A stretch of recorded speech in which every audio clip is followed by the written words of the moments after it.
todos, ¿cómo están? Espero que estén muy bien. Andamos un poco más sports el día de hoy, por el clima lo amerita.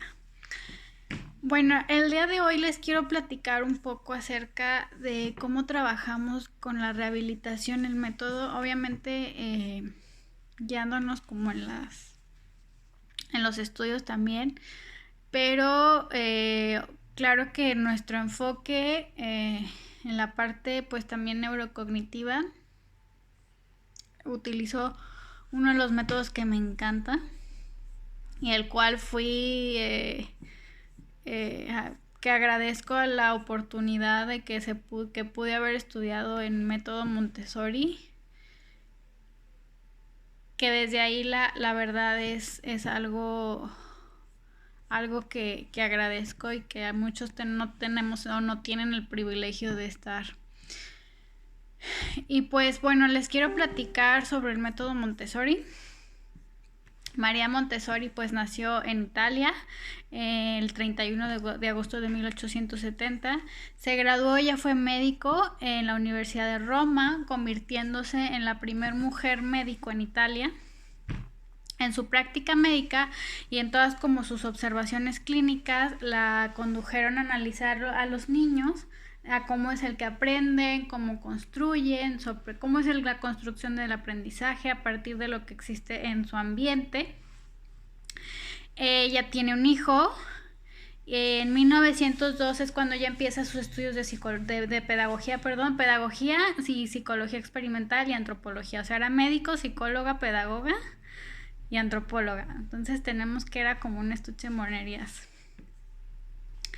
Es una constante investigadora que pues va a dar conferencias educativas para niños, sobre todo afectados por déficit con cuestiones mentales. En Roma se crea la escuela ortofrénica, de la cual fue directora hasta 1900. Su primer como centro fue la Casa de Bambini. Fue inaugurada en 1907 y se convierte en el origen del método educativo Montessori. En 1909 dicta el primer curso de formación profesional. En 1911 deja la consulta médica y se dedica al trabajo pedagógico. En 1913 inaugura la Asociación Educativa Montessori en Washington, en Estados Unidos, y da conferencias sobre su trabajo con los niños. En 1915, también en Estados Unidos, atrapa como esta atención del mundo con su trabajo en las aulas llamado La Casa de Cristal y condujo cursos de aprendizaje para maestros. En 1917, el gobierno español le invita a inaugurar un instituto de investigación. En 1919 comienza a dictar una serie de cursos de aprendizaje a los profesores en Londres. Durante el régimen de Mussolini, Montessori acusó públicamente la doctrina fascista de formar a la juventud según un modelo brutal. Por esta razón abandona Italia en 1933, estableciéndose en Barcelona. En 1947 fundó el Centro Montessori en Londres. Es nominada al Premio Nobel en 3 oportunidades distintas, desde 1949, 1950 y 1951. En 1951 se retira de su vida como conferencista y luego de 14 años de exilio regresa a Italia para reorganizar las escuelas e ingresar como docente a la Universidad de Roma. María Montessori pues fallece de una hemorragia cerebral el 6 de mayo de 1952 en Holanda y próxima a cumplir los 82 años. Y bueno, ¿qué es el método Montessori? Para María Montessori los niños absorben como esponjas toda la información que requiere y necesita para su actuación en la vida diaria, o sea, en su vida cotidiana.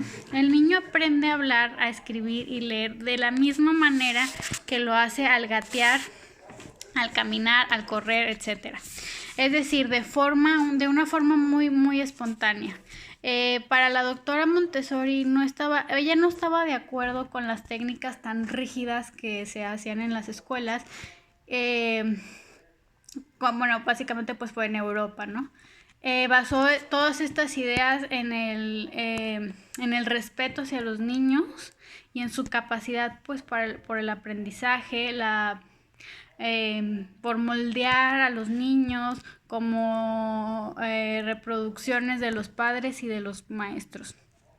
Ella también tenía una concepción de los niños como la esperanza de la humanidad, dándoles oportunidad de aprender y utilizar la libertad. Por eso su método es muy libre. Lo vemos desde los niños muy pequeños, es el movimiento libre. Y a partir de los primeros años desarrollo, bueno, así como lo decían hace un momento, incluyendo lo más grande de todo, o sea, la guerra y la paz. El trabajo de Montessori no solamente era el desarrollar una nueva manera de enseñanza, sino también de descubrimiento y ayudar a alcanzar a los niños su potencial como ser humano a través de los sentidos, del ambiente el ambiente preparado, utilizando la observación científica en los profesores que estaban como entrenados o que están entrenados para guiarlos, porque básicamente en el método Montessori no es el maestro, no se le llama maestro, sino se le llama guía. Es un guía el que está contigo y te apoya, ¿no? Pero básicamente el que lleva el proceso pues eres tú. Ellos pues nada más te dan como una pequeña, ahí están contigo por si necesitas o requieres apoyo. Como lo decía respecto a esto, en las escuelas tradicionales pues los niños reciben la educación de manera frontal. Hay un maestro frente al grupo, con los mismos, casi la misma edad los grupos, las edades, y este se dirige a ellos de manera grupal. Por lo que el avance pues a veces es el programa de estudios es pues colectivo, ¿no? Al ser de esta manera pues muchos niños se quedan a veces con lagunas o hay a veces un retraso en su educación a pesar de la buena voluntad de los maestros. No queremos decir o no criticamos o no se critica como la labor del maestro en el método tradicional, pero a diferencia de la escuela Montessori, la meta de la educación es cultivar el deseo natural por aprender. Los niños, por lo que se manejan varios grupos, o en cada grupo existen diversidad de edades, y los niños más grandes ayudan a los más pequeños, los cuales a su vez retroalimentan a los mayores con conceptos ya que a lo mejor se olvidaron los grandes. Y esto era a mí yo era la experiencia que yo viví, tanto en primaria y más lo viví como en prepa. La verdad, mi bachillerato fue Montessori y pues sí estábamos los de secundaria mezclados con los de prepa, o sea, los más chicos, y solo teníamos como nuestras asignaturas de nuestras clases con nuestro grupo, nuestro salón, pero básicamente pues el trabajo era con todos, era un salón y estaban los de secundaria, los de primero de prepa, segundo, tercero, todos estábamos como mezclados. Y tú podías como pues que te ayudaran, ¿no? Y todos estábamos en mesas grandes, no en sillas individuales. Entonces eso pues hacía también más fácil como la socialización entre todos.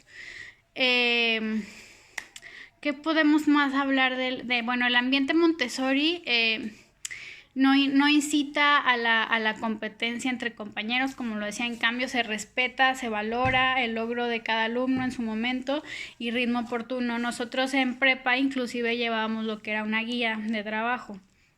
Esta guía pues básicamente aunque estábamos con Secretaría de Educación Jalisco, nuestro programa era pues totalmente un poco distinto, ¿no? Pero no había exámenes, era como evaluaciones. Y tú te valorabas o tú te hacías una evaluación propia, como qué es lo que aprendiste, cómo lo utilizas o cómo lo utilizarías en tu vida diaria. Y la verdad te hace mucha reflexión, o te hace mucho, la verdad, era mucha reflexión. Todo el ambiente estaba preparado, el salón tenía estantes con libros, con material, todo lo que ocuparas para que no tuvieras que preocuparte de si te faltaba el borrador, el lápiz, eso, etcétera. Siempre había como todo y había un maestro o guía con nosotros y ese era el que se encargaba pues de cuidarnos o de estar al pendiente del salón o del grupo, mientras cada quien pues trabajaba en sus tareas, ¿no? En sus tareas de español, matemáticas, etcétera. En el silencio y la movilidad son elementos indispensables en el método. Los niños pueden moverse, o sea, mover sus mesas, agruparlas o separarlas según la actividad. Todo el mobiliario está adecuado al tamaño de los niños, de los más chiquitos. Todo tiene tiene medidas específicas, desde los de kinder o desde que ahorita voy a tocar ese tema, cómo se dividen como las áreas. Y se tienen que seguir pues los parámetros, ¿no? Para ser realmente una escuela Montessori o llevar el método Montessori. Que los que a lo mejor llevan o son que están certificados no me dejarán mentir en todo lo que estoy hablando. Entonces, los principales fundamentos básicos de la metodología Montessori son la libertad, la actividad y la individualidad. Que en cierta manera lo habría más porque la individualidad no tanto, pero sí, no. ¿Qué otros aspectos que se pueden abordar en la metodología Montessori son el orden, la concentración, el respeto por los otros y por uno mismo, la autonomía, la independencia, la iniciativa, la capacidad de elegir, el desarrollo de la voluntad y la autodisciplina? Porque como les platicaba, todos nosotros lo hacíamos todos. Nuestras guías, cada quien enfocado en lo que iba en su trabajo, en lo que tenía que hacer en sus tareas de sus respectivas materias. ¿Qué es considerado como una educación? ¿Por qué es considerado el método Montessori como una educación para la vida y se sirve de los siguientes aspectos?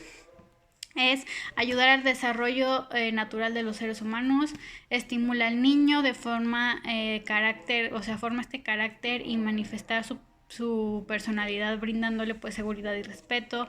Favorece al niño la responsabilidad y el desarrollo de la autodisciplina, ayudándolo a que conquiste su independencia, su libertad.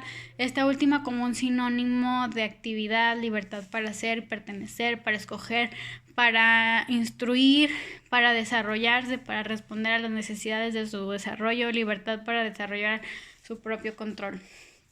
También desarrolla en el niño la capacidad de participación para que sea aceptado, guía al niño en su formación espiritual e intelectual y reconoce que el niño se construye a sí mismo. Sí, agrego.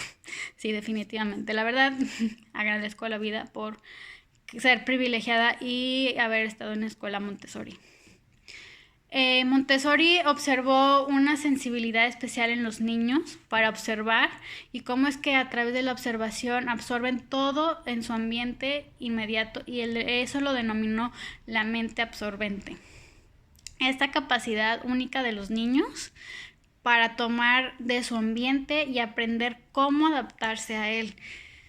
Durante sus primeros años, pues la sensibilidad de los niños conducen a una vinculación innata, se puede decir, con el ambiente. La capacidad del niño de adaptarse por sí solo al ambiente depende con éxito también de las impresiones de ese momento, si son sanas, positivas, y si el niño se adaptará de una manera sana y positiva a su entorno. Entonces, bueno, ahora sí voy a tocar un poquito lo de los periodos y empezamos con el periodo sensible. Este periodo se refiere a la edad en la que el niño demuestra las capacidades inusuales en adquirir habilidades particulares, es decir, cuando el interés del niño se focaliza en una parte específica de su ambiente. Estas sensibilidades que el niño desarrolla normalmente ayudan a adquirir las características necesarias para su desarrollo como adulto. Ejemplos de periodos sensibles: la lengua en los primeros años, entre el año y los 3 años. El sentido del orden entre los 2 y los 3 años. Adquirir la escritura entre los 3 y los 4 años. La palabra que conduce a la lectura de los números entre los 4 y los 5 años. Los periodos sensibles para cada niño varían y son aproximaciones, pero por todos pasan y nunca regresan. Según Montessori, en la mayor parte de las escuelas las habilidades básicas de enseñanza, en gran parte después de que sus periodos sensibles ya pasaron. Entonces ella no se enfoca tanto en que el niño aprenda a escribir o a leer en una cierta edad, o sea, sino que el niño va a ir desarrollando como esa capacidad. En el método Montessori se utiliza para llevar a cabo, ¿qué se utiliza para llevar a cabo la metodología Montessori? Un ambiente preparado se refiere a un ambiente que sea organizado cuidadosamente para el niño, para ayudarle a aprender y a crecer. Este ambiente está formado por 2 factores. El primer factor es el entorno y el segundo el material. Preparado de una manera tal que desenvuelve como en esta parte la parte social, la emocional y la intelectual. También como estas necesidades morales de un niño, pero también que satisface las necesidades de orden y de seguridad, ya que todo tiene un lugar apropiado, todo está en su lugar, todo tiene que regresarse, se toma de cierta manera. La doctora Montessori logró comprobar que preparando el medio ambiente del niño con los materiales necesarios para su periodo de desarrollo, en todas las áreas posibles, o sea, y dejándolo que él escoja su material de trabajo, abrirle como el camino para un desarrollo completo de su ser, su libertad de elección en un medio ambiente preparado. Y esto hace que el niño, a partir de eso, que él por sus gustos escoja el material y a partir de ahí empiece la enseñanza.